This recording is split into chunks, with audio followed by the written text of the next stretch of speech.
Nouvelle Génération TV, vous informer, c'est notre passion. Bonjour, bonsoir, merci Nandenge pour confiance. Ya kolanda biso na tongo ya lelo. Doye awa poto partager na bino maiko état politique.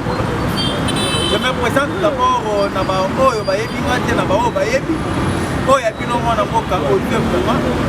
Merci Nandenge pour confiance. Pour te bolanda na maiko état politique. Oyo na kati ya koleka na mboka na biso. Okoyeba tozokende wapi, toza wapi. Politique est dans dans notre pays, nous avons des rebelles et des criminels en cravate au karaté. Mais les lois, la vérité est finie. Donc, on s'en l'a vu, non? Oh, Italie. Échange. Il y a 3 présidents qui se rencontrent dans la Angola. Et Bokoyeba, Nini Elekikuno.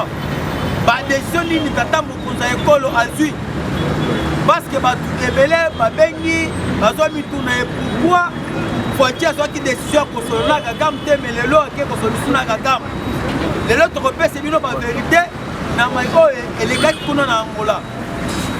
Alors batu ebele bazoloba ke bituma SSI là bazo réclamer kimia ekota na est mais tandis que kimia ekoko kota pesa na voie diplomatique parce que comme metata mokonza kolo na kati ya Angola ezali victoire oyo ya peuple congolais.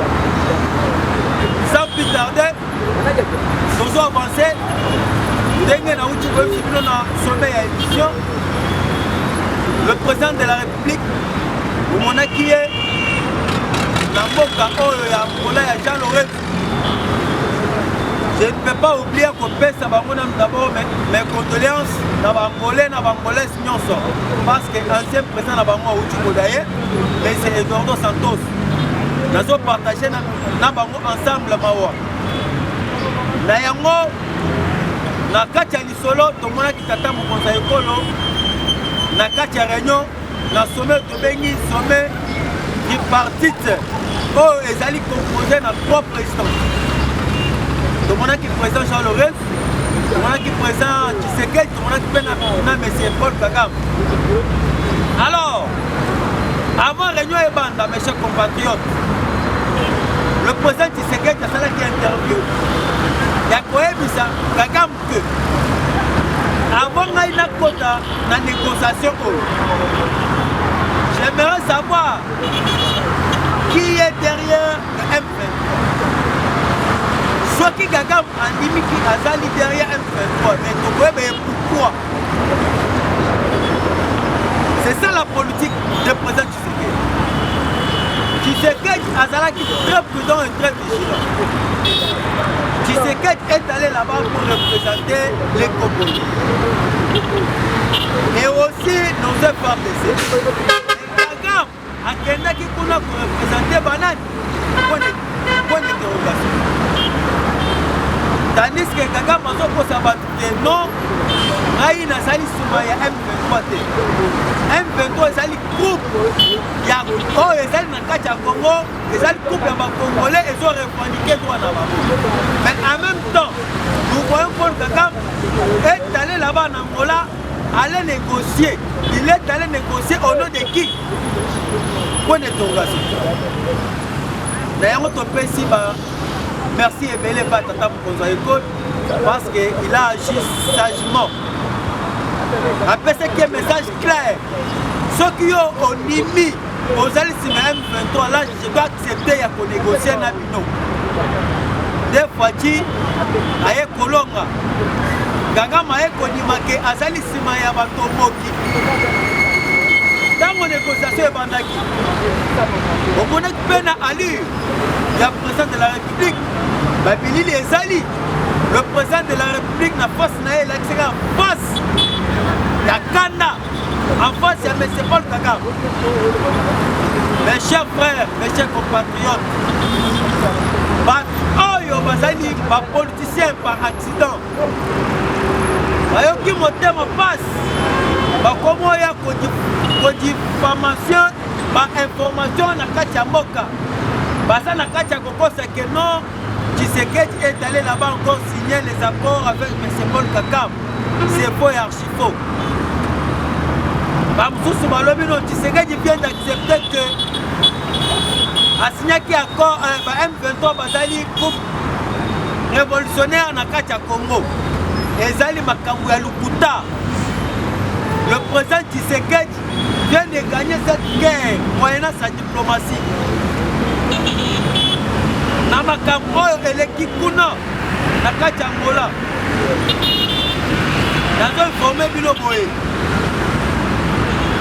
Résolution bimaki kuna presque 4 résolutions euti kobima. La première résolution Kagame andimi ke yende azali numéro 1 ya M23. La deuxième résolution président Jean Lorenzo bapesi Bukano balobi à l'immédiat il fallait M. Kagame ameka kolongola batroupe na ye oyo bazali na kati ya Zamba ya RDC. La troisième résolution basengi po ete Kagame ameka kozwa ba FDLR oyo bazalaki na mabele ya Congo bameka kozonga na mboka oyo ya Rwanda. La quatrième résolution basengi po ete intégrité du territoire de la République est à respecter.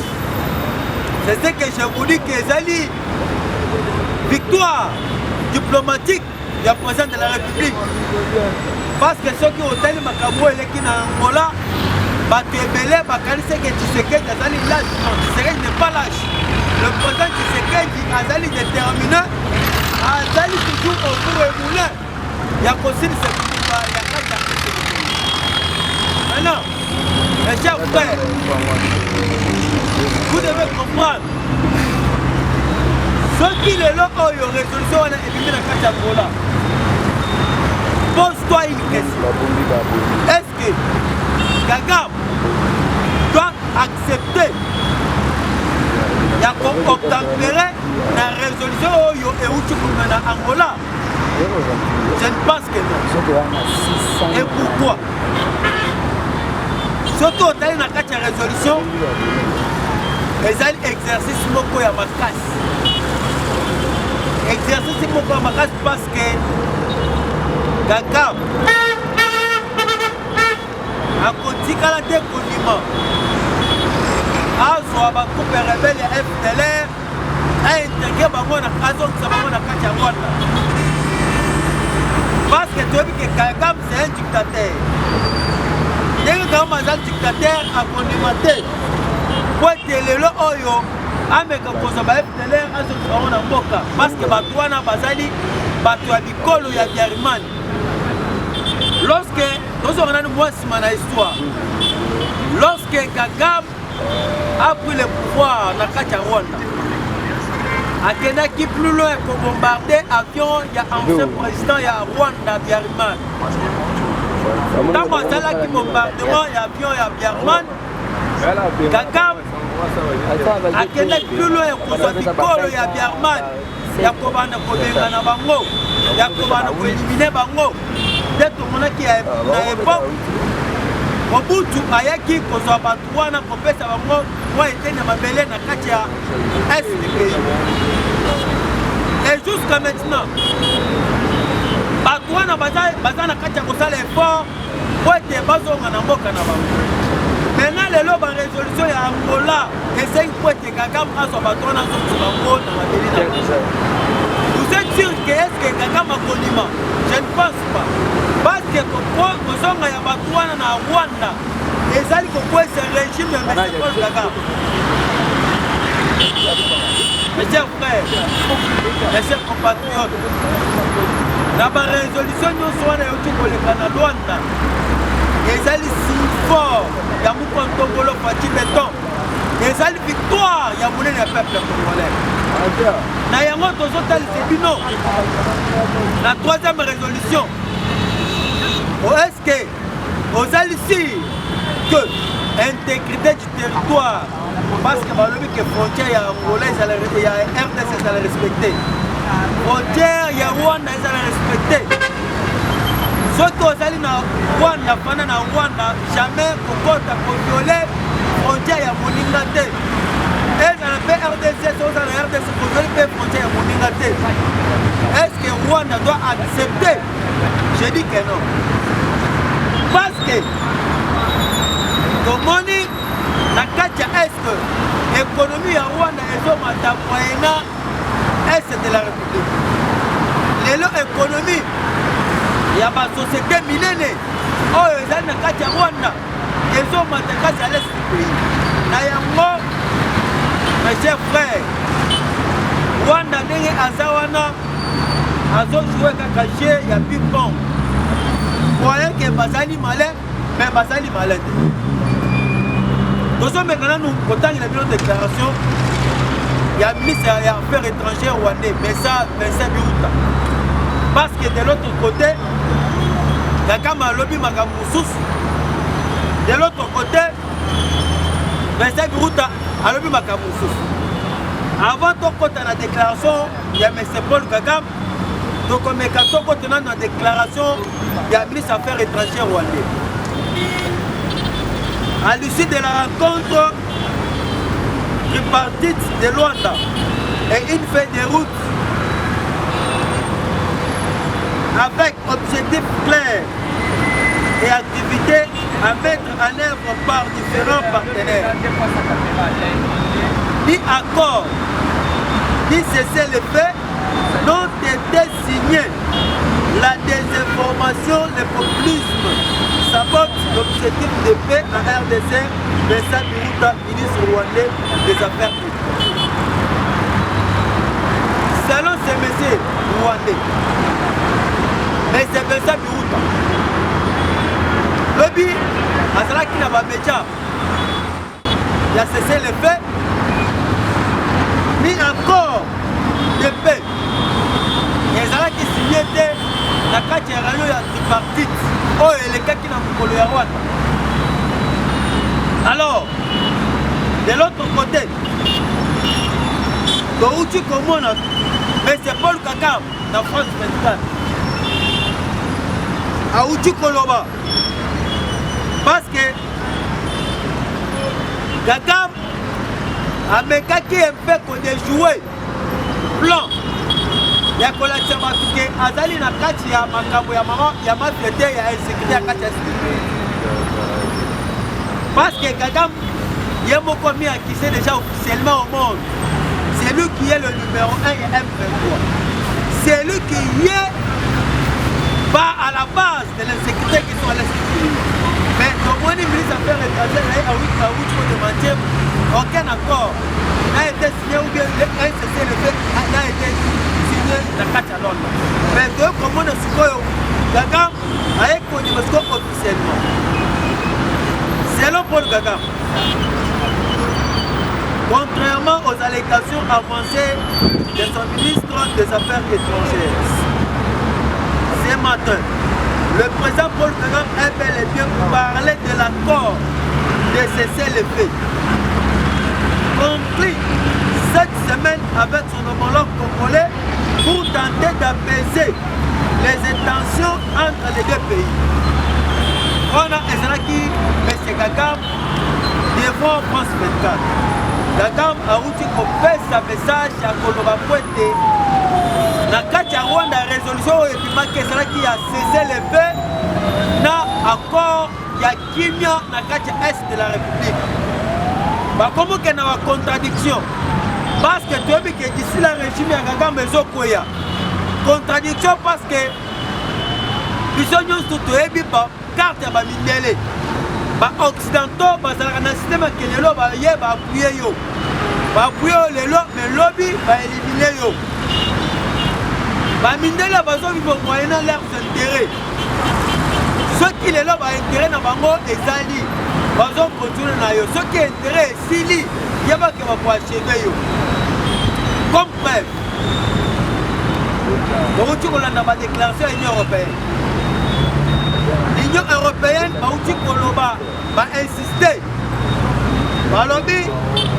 Tout celui qui a commis les crimes contre l'humanité,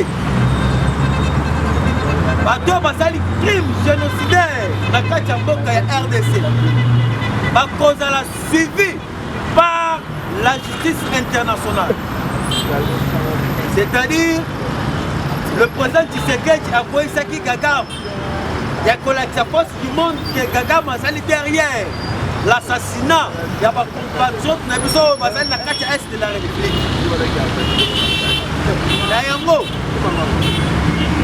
Ce crime contre l'humanité est le locaux. Parce que le génocide, et c'est là qui n'a pas la vie. Dans les années 1998, 2000, le monarchie comment est-ce que le Rwanda a suivi RCD Goma et aussi l'Ouganda, comme on va massacrer la décollation de Kisangani. Nayango est allé signal fort. Il y a ma campo et les gars qui n'ont Angola. Mes chers frères, mes chers compatriotes, le président Tshisekedi a été déterminé. Même sur la voie diplomatique, il vient de gagner la bataille. Sur le plan politique et sur le plan judiciaire, il vient encore de gagner la bataille. Parce que sur le plan judiciaire, les Européens vont maintenant au quota était le rapport MAPI. Nabato va crime contre l'humanité. Va cause à la juger. En commençant par Gagam, Kabila, Katumbi et Chadal. Toyebi biso nyonso tu makambo eleki ya muza na Kongo. Makambo etali kamwana sapu. Makambo wana bakoshisha bato nyonso wana na makambo bango basalaki. Na yango topesa toujours merci le président de la République Félix Antoine Tshisekedi. L'ITT Tshisekedi lelo balingi te badécouvrir makambo oyo ya mabe ezalaki na kati ya mboka oyo ya biso. Mutu te azoignore histoire. Toyebi biso nyonso na baaccord oyo ezalaki signé avec l'individu Kabila et aussi l'individu Kagame. Baaccord militaire boyebi yango nyonso. Baaccord diplomatique boyebi yango. Parce que Kabila, à la place de la ministre des Affaires étrangères au Congo, a qu'elle représenter Libanda à Boka, la ministre des Affaires étrangères, il y a Bapaya Rwanda, a qu'elle représenter la République démocratique du Congo, Libanda. Mais les lots, grâce à l'implication de notre frère, notre papa, notre Congolais de père et de mère, le président de la République, Félix Antoine Tshisekedi, diplomatie et zongi. Na mboka oyo ya bapaya yango ekase Gagam na yango mes chers frères nazoexplike bino ke makambo ozomona insécurité na kati ya ce pays à 100%, à presque 70% oyo ezali signification, ezali avancement significatif na kati ya est liboso olie bomonake bazoboma bamama bazoboma bajene bazoboma bandeko na biso ya pays lelo olayi olamuki ezaka 100 lobi eza 200 lobi kuna eza 500 eza lisusu te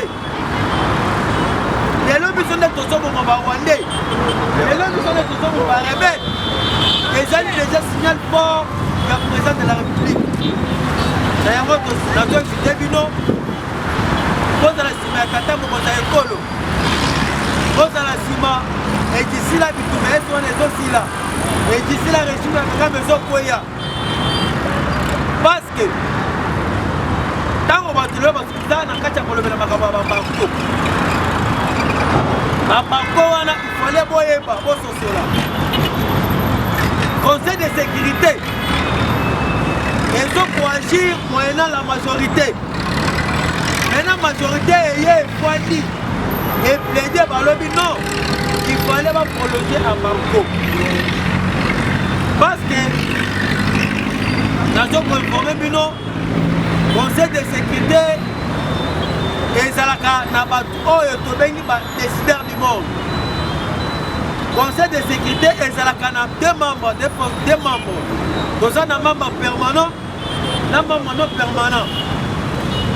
Ba membre permanent bazalaka composé na 5 pays oyo tobengi ba décideurs du monde. Donc on dit la bino bango, nous avons la Russie, la Chine, les États-Unis d'Amérique, la France et aussi l'Angleterre. Moi je vais vous parler de membres permanents. Maintenant, les membres non permanents, les pays où ils siéger pour un moment. Après, ils vont continuer. Il y a un conseil de sécurité contact. Pour te mettre en bas à RDC. Maintenant, tu as 5 pays membres. Oyo bazali na kati ya conseil de sécurité bazo PC lokola la Russie, la France, les États-Unis d'Amérique. Maintenant, na 3 membres wana tomoni Angleterre ezo peser makasi yango ekende ko influencer les États-Unis d'Amérique, la France et aussi la population na kati ya Afrique. Parce que l'Angleterre avait colonisé bamboka mosusu na kati ya Afrika. Eza la France azali na bamboka mosusu na kati ya Afrika oyo eza na kati ya koyokela bango. Eza la paix et les États-Unis d'Amérique. Na yango bamambo non permanent oyo bazalaki na kati ya conseil de sécurité bamekaki mpe kokotela ba3 pays oyo ezali influencé na kati ya conseil de sécurité.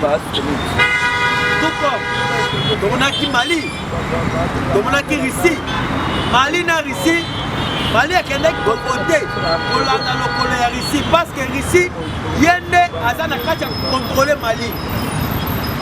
Ba Norvège, ba Brésil, ba Canada, ba Nigeria, bamboka nyonso wana bakendaki kokotela bamboka ya bango lokola ba France, lokola Angleterre. Na yango, mes chers frères, mes chers compatriotes,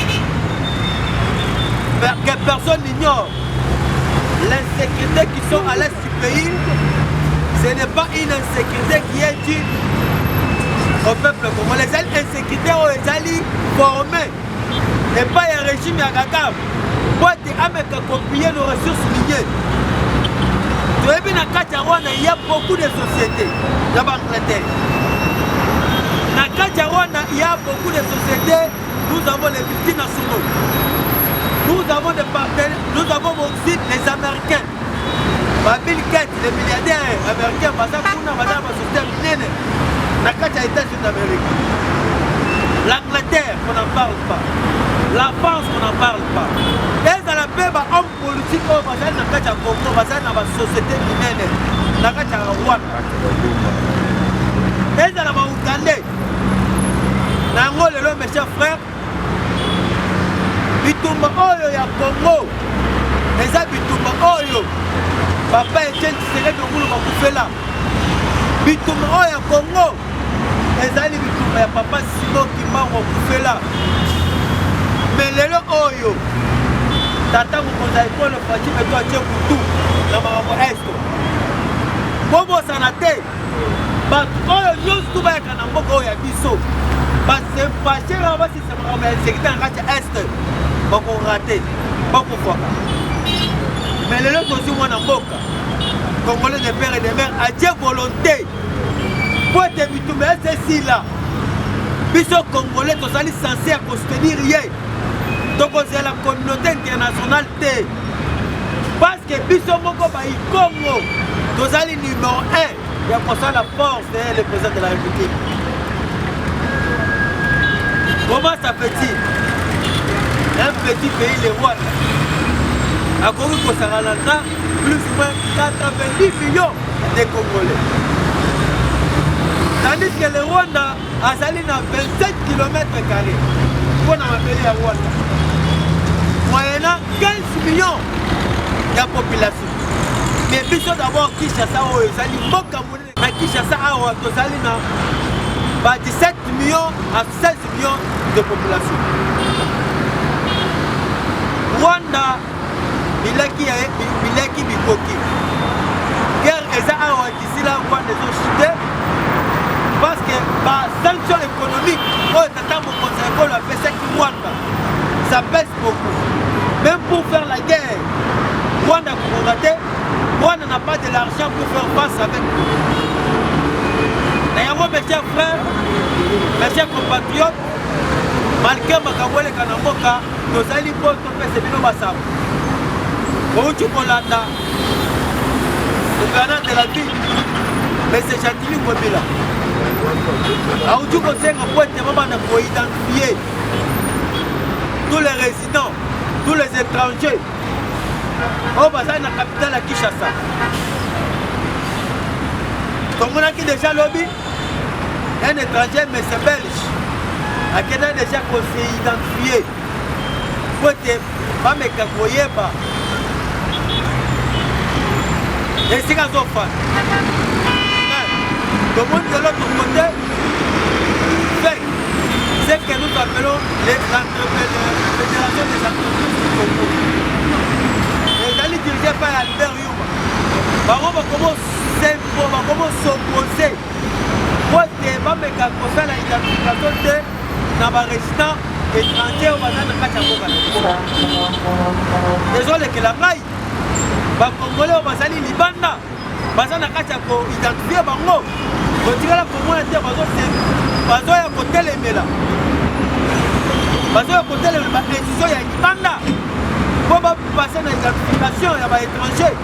Mais lelo biso tomoni fek bakomotelemela identification ya baétranger. Cela veut dire que fek wana ezali composé na barebelle. Comment ça fait-il? Mosala ya deuxième ya koidentifier barésident oyo baza korésident baétranger baza korésident na kati ya mboka oyo ya biso. Mais tozomona entreprise fédération des entreprises ya Albert Yuma bazoya kotelemela bato oyo bazosala mosala na bango ya deuxième.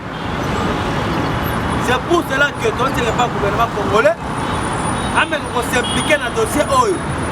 S'il faut que basuspendre Albert Yuma basuspendre ye wana ezali mosala ya Albert Yuma te ezali mosala ya deuxième. Mais yo ntango komo okota makambo wana flou ezali. C'est pour vous dire que fek wana ezali na ba M23. Mes chers frères, mes chers compatriotes, combien de postes oyo Albert Yuma aza na kati ya kookipe na mboka ya biso? Albert Yuma ye moko azali administrateur ya banque centrale du Congo.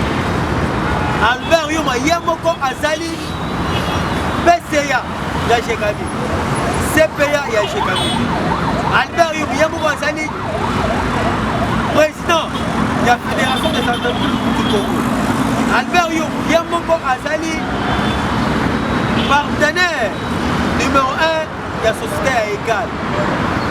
C'est-à-dire bato wana bayaki mpo bapille baminere na mboka oyo ya biso bayaki te mpo bapesa implisema ya peuple Congo. Na yango toteni bino merci ebele bisika nyonso bozali kolanda biso bosabone bokomante boyeme. Merci. Je pense que tosoki awa soki omeki osa ngai benganga na plus 943 89 335 89 51 plus 943 89 335 89 51. J'ai dit et je vous remercie. Ciao.